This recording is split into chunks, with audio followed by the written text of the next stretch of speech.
अरे बाप रे कितना सामान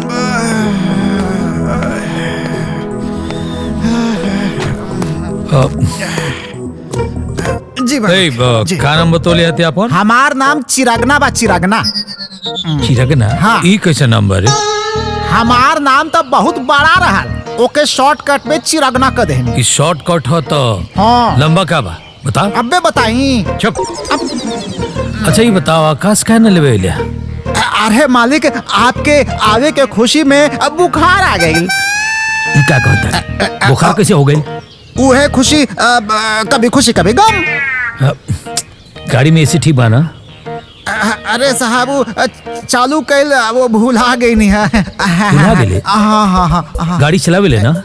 वो कहा कि हम आकाश साहब के साथ कभी कभी ऑफिस जाइला। तो ये गाड़ी के चलावेला? प्रेम चलावेलन और हम बावर्ची हैं। तो प्रेम कहाँ मिलता है?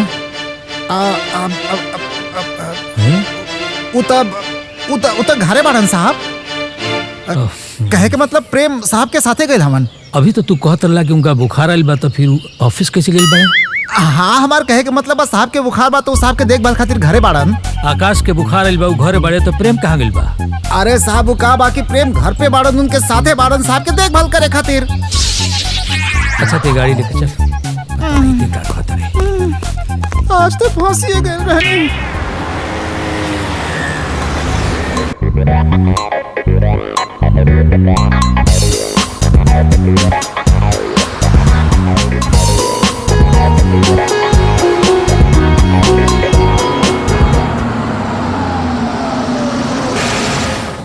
जाके दरवाजा खुला। जी मालिक खोला थे।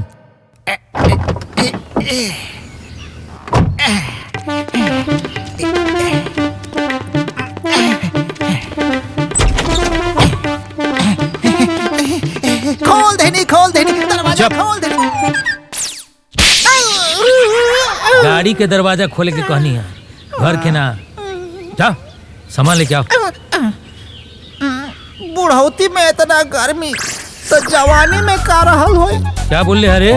ना मालिक कुछ ना, अब जाता नहीं मालिक, जाता नहीं। अंकल को बहू चाहिए, बच्चा चाहिए, कहाँ से लाके दूं? बहू रट लगाए रखे। हे भगवान। अरे रुक।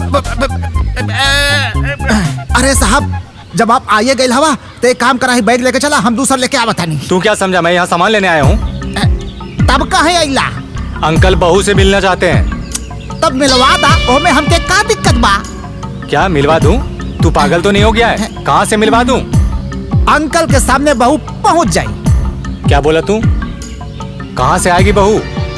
अब तक प्रेम बहू के तैयार कर देले होई, तू चिंता मत करा, हम बानी ना। प्रेम कैसे, कहाँ से? अब तक प्रेम बहू के तैयार कर देले होई, तू टेंशन मत ला, वो सब हम पे छोड़ा। भूतों ने गांव को लूटा। भूत कैसे गांव लूट सकता?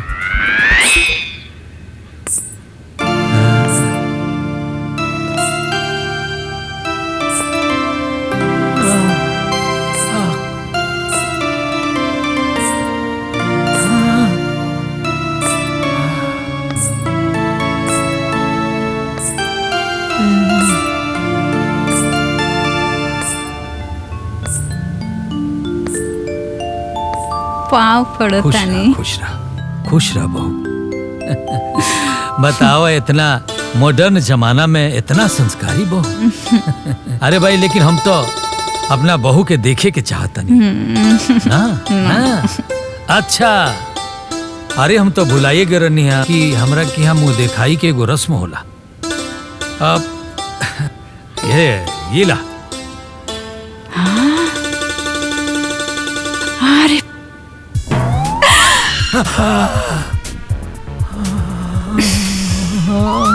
अरे इनके क्या हो गई? आकाश, तू सामान लेके आ, मैं अंदर देखता हूँ। आवा देखा। क्या हुआ इनको? अरे हमारे इतना बढ़िया शकल देख के बेहोश हो गई ना। तो लुगाई बन के आए लाली इनके सामने। अंकल जी पानी ला जल्दी। अंकल क्या हुआ आपको? क्या मुसीबत पड़ गई? अंकल क्या हुआ आपको? अंकल ठीक हो आप? अरे तोरा ये खंडहर मिलल है बियाह करे खातिर? का करे आइली? का हो गइल? अभी क्या? चली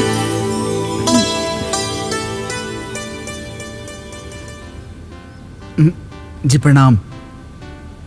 अभी के हो?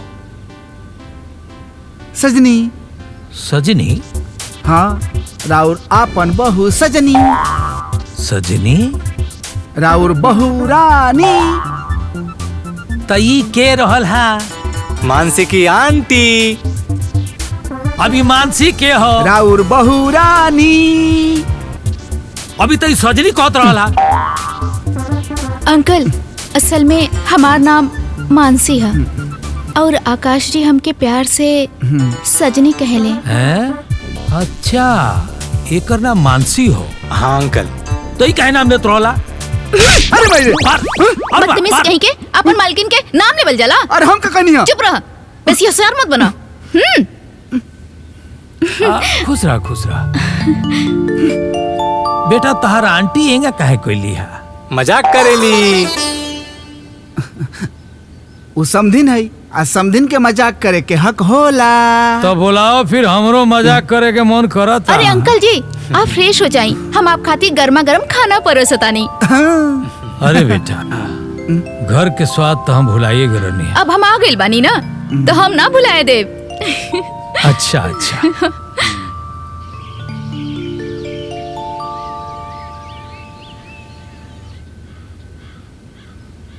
ए ए ए जी, तनी सुनी ना, ई मुकाए फुलौले बानी। ढेर चोना मत रे। तोरा माइक इतना जोर से काय मर ले रे?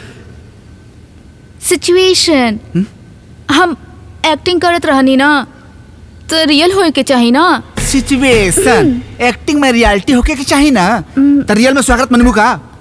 वो सिचुएशन आई का? तो देखल जाई। का?